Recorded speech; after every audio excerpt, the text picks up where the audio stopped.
Bon, voilà, bonjour professeur, et déjà bienvenue au Maroc. Je vais commencer par vous féliciter par rapport à après votre meeting d'hier. Nous avons pris des avis des Camerounais et on a eu l'impression effectivement que votre discours a été assez convaincant. Il y a donc alors quelques points qui restent à être touchés. C'est des points qui sont relatifs à la gestion que vous allez donner aux questions relatives à la coopération internationale si jamais vous étiez élu en octobre prochain. Donc la toute première question que nous allons me poser ici, c'est celle de savoir si jamais vous êtes élu en octobre prochain, vous êtes conduit à la magistrature suprême, quel est le tout premier pays que vous allez visiter? Je pense que pour des raisons évidentes, ce sera le Nigeria. Le Nigeria parce que c'est notre premier partenaire sur le plan économique. On ne le dit jamais assez, en tout cas sur le plan commercial, parce que le volume des transactions entre le Cameroun et le Nigeria est énorme. Mais c'est surtout, et avant même l'aspect commercial, c'est notre voisin avec lequel nous partageons 2000 km de frontières. 2000. Il n'y a aucun autre pays avec lequel nous avons une frontière commune aussi longue. Troisièmement, c'est un voisin qui est peuplé d'environ 180 millions d'habitants, qui a une très forte communauté chez nous. On l'évalue à environ 5 millions d'habitants. Et nous avons également une communauté importante de Camerounais qui avoisine le million d'habitants au Nigeria. Pour toutes ces raisons-là, il me semble que il serait, j'allais dire, de bonne politique étrangère, mais aussi de bonne politique de voisinage, de commencer notre déplacement à l'international par une visite dans ce pays pour, j'allais dire, mettre en place des bases de bonnes relations nouvelles. Je ne dis pas que nos relations actuelles sont mauvaises, mais en fait de consolidation de nos relations, parce que si le Nigeria se porte mal, nous nous portons mal. Et j'allais dire vice-versa aussi. Et donc, avant toutes autres considérations, je crois que ce sera ce pays-là, pour ces raisons-là. Très bien. On sait, en tout cas, il se dit que le Cameroun ou bien les pays francophones font partie du précaré français. Alors, de votre point de vue aujourd'hui, est-ce que vous croyez que ce qu'il s'est dit, en fait, on n'a pas tout le temps toute l'information. Vous avez eu l'opportunité de travailler dans le gouvernement, mais il s'est dit qu'en 1959, Ahidjo aurait signé des contrats léoniens qui contraignent le Cameroun sur 100 ans. On n'a pas toute l'information. Il s'est dit, il paraît donc que le Cameroun est géré depuis Paris. Alors, si jamais vous étiez élu aujourd'hui, si vous aviez, vous deveniez le tout premier Camerounais, celui-là qui doit donc nous conduire vers l'émergence, est-ce que, déjà même pour commencer, est-ce que vous êtes déjà d'accord sur ce principe que le Cameroun n'est pas tout à fait indépendant? Alors, du moins déjà votre point de vue, et puis après, si jamais c'était le cas, quelle serait votre vision et votre politique? Je comprends donc le sens de votre première question. Donc vous attendiez à ce que... vous voyez, donc sans le savoir, mais je vous ai parlé franchement. Donc, oui, j'ai entendu des propos allant dans le sens de ce que vous venez de dire. Permettez-moi d'abord de dire que tant que je n'ai pas des documents en main attestant ces accords léoniens, je ne peux pas spéculer là-dessus. S'ils existent, il est évident que nous examinons cela à la lumière des intérêts du peuple camerounais. Moi, je suis candidat à l'élection présidentielle au Cameroun et pour diriger un pays comme le Cameroun et non pas un autre pays. Je suis au service du peuple camerounais et mon engagement constant, c'est celui de servir mon pays. Donc je ne vois pas, il n'y a pas d'hésitation pour dire que si nous avons des conventions secrètes, des accords secrets qui ont été signés et dont nous n'avons pas connaissance, mais qui rendraient justement notre pays, un pays dépendant vis-à-vis d'un autre, il faudra effectivement reconsidérer tout cela. Mais pour l'instant, je n'ai pas plus d'informations que vous à ce sujet. Ça, c'est la première chose. La deuxième chose, c'est qu'il y a un certain nombre de pays, et pas seulement la France, avec lesquels nous avons des relations historiques. Nous n'avons pas demandé, ne serait-ce que parce que nous avons été protectorat allemand, territoire sous mandat puis sous tutelle de la France et de la Grande-Bretagne, parce qu'on oublie assez souvent, on ne parle que de la France. Et donc, avec ces pays-là, nous avons, j'allais dire, des relations historiques importantes, anciennes.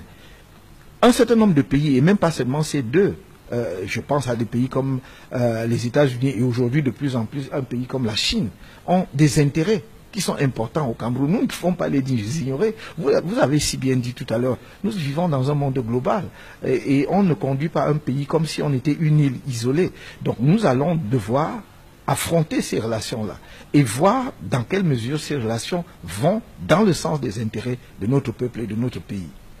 Très bien. La troisième question qu'on va vous poser, c'est celle qui est relative à la coopération qui lie le Cameroun et l'Union africaine. Au départ, effectivement, le Cameroun a été pays fondateur de l'UA, mais malheureusement aujourd'hui, notre chef d'État, d'ailleurs même le président français l'a dit, que je prends la parole aujourd'hui, j'ai appelé le président camerounais parce que je savais qu'il ne viendra pas à Nouakchott. Alors donc, la question que je vais poser aujourd'hui, c'est si jamais vous êtes président aujourd'hui, est-ce que vous allez reconsidérer, du moins, quelle sera la politique que vous allez entretenir? Parce qu'il est clair aujourd'hui qu'il serait difficile à un pays africain de se développer sans que nous travaillions ensemble.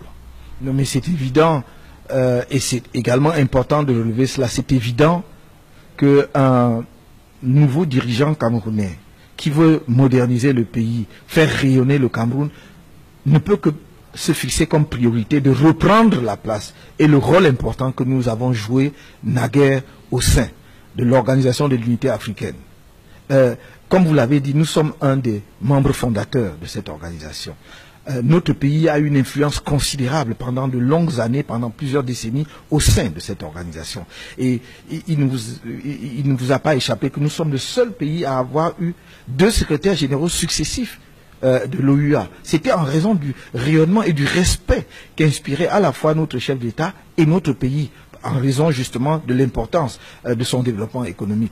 Nous avons perdu ces positions, nous devons les récupérer, en tout cas nous les retrouver très rapidement pour que notre pays puisse avoir déjà au niveau du continent africain le rayonnement qu'il avait hier. Et notre bilinguisme nous aide à cet égard. Vous savez que si nous avons eu 2 secrétaires généraux successifs, c'est grâce au bilinguisme. Le premier était un anglophone, et le deuxième un francophone. Et parce que très souvent il y avait des querelles entre les anglophones et les francophones au sein de l'Afrique. Généralement c'est le Cameroun qui arbitrait parce que on savait que le Cameroun pratique les deux et qu'il pouvait effectivement, les 2 langues je vais dire, et qu'il pouvait effectivement être le trait d'union. Donc pour moi c'est une des priorités absolues, c'est d'être auprès de mes pairs africains si je suis élu président de la République naturellement, parce que c'est également à ces sommets-là que les chefs d'État se concertent pour prendre des positions sur un certain nombre de problèmes de l'Afrique d'abord et du monde ensuite. Nous ne pouvons pas nous permettre d'être absents de ce forum. Très bien. Voilà. Nous, par exemple, nous sommes au Maroc. Et au Maroc, il y a un certain nombre de chiffres. Il y a par exemple des organismes comme Caritas, des organismes humanitaires, qui sont en train de chiffrer à près de 12 000 migrants, des Camerounais, d'origine camerounaise, qui sont allés demander, en situation de précarité avancée, qui sont allés demander de l'aide, du soutien. Ce qui veut dire qu'on a l'impression qu'au Cameroun, il y a une guerre. Il y a une guerre qui ne dit pas son nom. C'est pas celle d'aujourd'hui. On parle d'une dizaine d'années. Alors, ce qui veut dire qu'il y a un problème au Cameroun. Et ce problème-là, comment est-ce que vous entendez l'endiguer? Parce que les jeunes Camerounais sortent de ce pays, on aurait dit qu'ils avaient le feu aux trousses. Vous touchez là un problème très sensible, humainement parlant, très pénible. Je me suis moi-même rendu en Grèce récemment, à Athènes d'abord, puis à l'île de Lesbos, qui est une île grecque sur la mer Égée, où les migrants arrivent par la Turquie, d'Izmir. Et certains ont cru que les migrants camerounais ne passaient pas par la Turquie. C'est faux, puisque le camp de Moria, sur l'île de Lesbos, est l'un des camps des migrants, des réfugiés et des migrants les plus importants. Mais c'est également, j'allais dire, un temps prison. Parce que quand vous voyez la situation de nos compatriotes qui sont là, je suis allé à leur rencontre pour leur apporter ma compassion et mon réconfort. J'étais pas invité. J'ai payé mon billet d'avion pour aller toucher leur réalité du doigt. Parce que j'aspire à une fonction où je voudrais être au service de tous les Camerounais, où qu'ils se trouvent. Et un de mes engagements constants auprès des Camerounais de l'étranger, c'est que si je deviens le prochain président de la République du Cameroun, je viendrai les chercher. Pour ceux qui veulent rentrer. Je viendrai les chercher pour qu'on rentre construire ensemble notre pays. Et donc, c'est une situation préoccupante, pour ne pas dire alarmante. Quand, rien que sur le Maroc, vous dites, on a près de 12 000 Camerounais. C'est comme si, effectivement, nous étions un pays en guerre. Nous avons presque autant de réfugiés que des pays qui sont troublés comme la République démocratique du Congo ou bien la Syrie ou je ne sais quel autre pays. Cela doit nous interpeller et nous donne à réfléchir. C'est pour cela que vous voyez bien que ma démarche, justement, vise à montrer à mes compatriotes, ceux qui sont au Cameroun, mais ceux qui ont été forcés de partir pour diverses raisons. Simplement parfois pour chercher une vie meilleure pour eux-mêmes et pour leur famille. Je vais vers eux pour leur dire, je pense à vous, nous pensons à vous, et ne croyez pas que le projet que nous préparons pour le Cameroun de demain vous ignore ou vous oublie. Vous êtes une des composantes, pour ne pas dire un des leviers majeurs du développement du Cameroun nouveau que je propose à notre nation. Et je vais simplement redire ce que j'ai dit tout à l'heure. Nous travaillons jour et nuit pour que cela n'arrive plus jamais. Que si un Camerounais choisit de migrer, d'émigrer, c'est-à-dire d'aller à l'étranger, que ce soit un choix préparé et qu'il émigre dans de bonnes conditions, en ayant les papiers qu'il faut. Ce ne sera pas parce qu'il fuit son pays.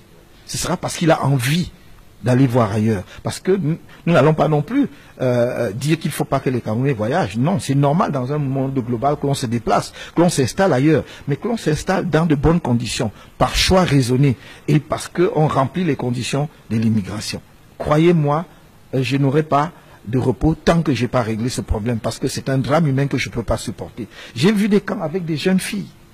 Quand vous imaginez ce par quoi elles sont passées, pour arriver, ceux qui ont pu arriver, parce qu'il y en a qui sont morts en traversant soit le désert ou en traversant la mer. Quand vous imaginez tout cela, vous ne pouvez pas dormir en paix. Et croyez-moi, c'est une de mes priorités, travailler ensemble avec mon peuple pour mettre un terme à cela. D'ailleurs, ça fait partie des choses qui portent atteinte à notre image en tant que nation. On ne peut pas nous respecter quand on voit que les Camerounais ont une seule chose en tête, fuir leur pays, partir de leur pays. Et donc nous devons effectivement travailler pour que cela cesse.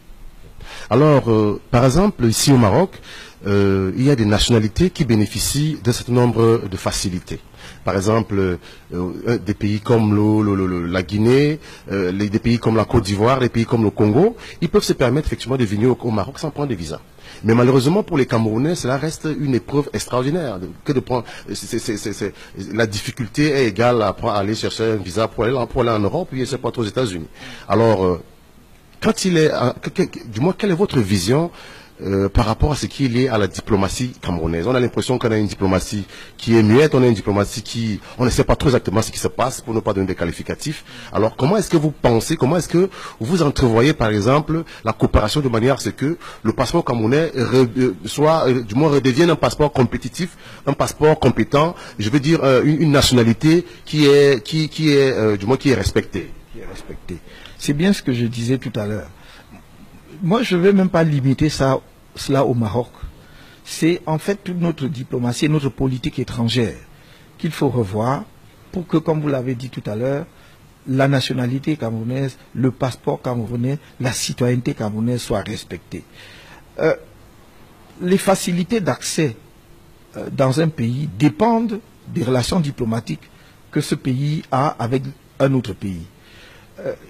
Vous savez, vous parlez de facilité d'accès au Maroc pour certaines nationalités. Il y a quelques années, il y avait des facilités d'accès pour les Camerounais, par exemple en Allemagne. Mais cela a disparu aujourd'hui. Et donc, nous devons nous poser la question, et je ne sais d'ailleurs pas si ça demeure parce que, avec le Mali, parce qu'à une époque, justement pour aller au Mali, voilà, pour le Mali, je crois peut-être que ça demeure. Donc, ça dépend de quel type de politique étrangère et surtout de diplomatie vous avez construit. Parce que en matière de diplomatie, il y a la réciprocité, il y a les intérêts des uns et des autres.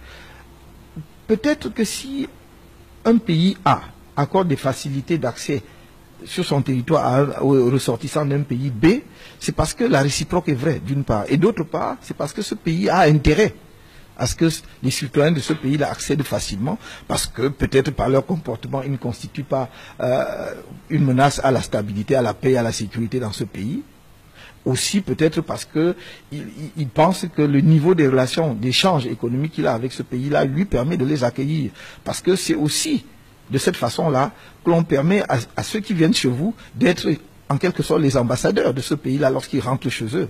Donc tout cela entre dans la manière dont on construit les relations avec les pays. Et nous examinerons au cas par cas. Vous savez, est-ce que nous avons intérêt à faciliter l'accès au Cameroun pour les ressortissants du pays X, pour que ce pays-là aussi facilite l'accès de nos ressortissants sur son territoire. Mais par-dessus tout cela, il y a quelque chose dont vous avez parlé qui est fondamental. C'est de redonner son lustre au passeport camerounais, sa respectabilité à la citoyenneté camerounaise. Nous en sommes rendus à un point où parfois même un Camerounais porteur d'un passeport diplomatique n'est pas respecté. C'est-à-dire même notre passeport diplomatique n'est pas respecté. Et donc il y a là un vrai sujet de préoccupation. Et croyez-moi, ce n'est pas seulement au Maroc. J'ai quelquefois cité le cas du Kenya. Moi, je suis allé, je voyageais, je devais passer par le Kenya et je devais faire un transit. Et je peux vous dire que je n'ai pas pu accéder en territoire kenyan, simplement parce que j'étais camerounais. Nous étions en mission et en délégation. Les autres ont pu accéder et pas moi.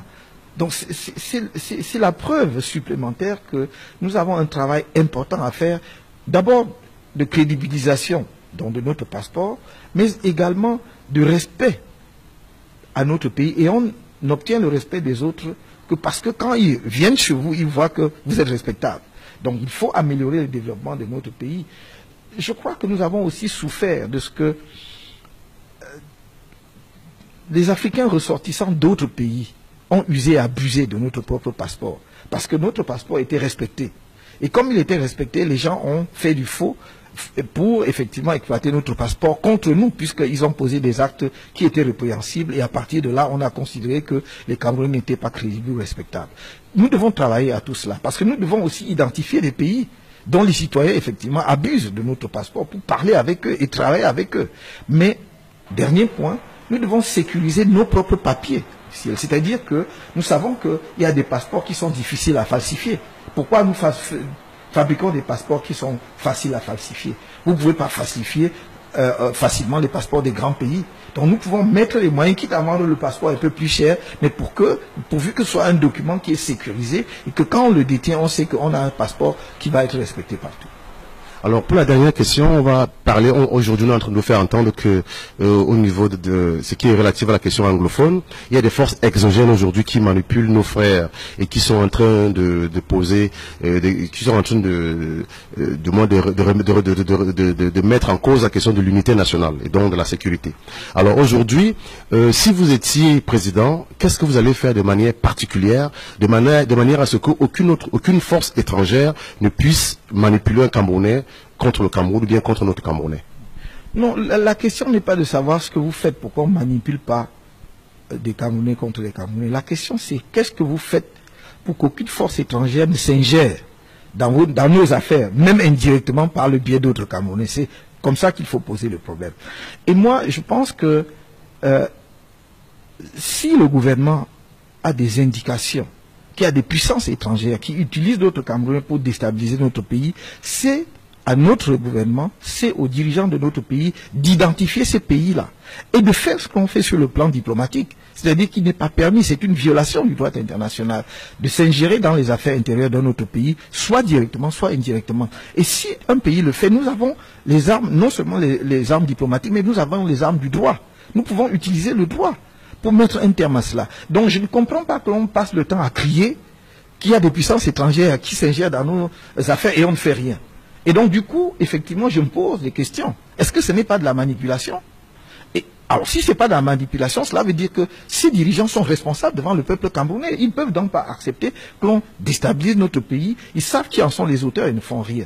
Donc moi, si j'étais président, je voudrais d'abord, si c'est avéré, c'est-à-dire si c'est établi qu'il y a des forces étrangères qui s'ingèrent dans nos affaires soit directement, soit par le biais d'autres Camerounais, je m'adresserai à eux sur le plan diplomatique. Et si rien n'est fait, je prendrai les initiatives qu'il faut sur le plan juridique, parce que cela est contraire au droit international. Merci beaucoup encore, professeur. C'est un plaisir de vous recevoir au Maroc. Nous disons également merci à nos téléspectateurs et à nos auditeurs. Et à la prochaine.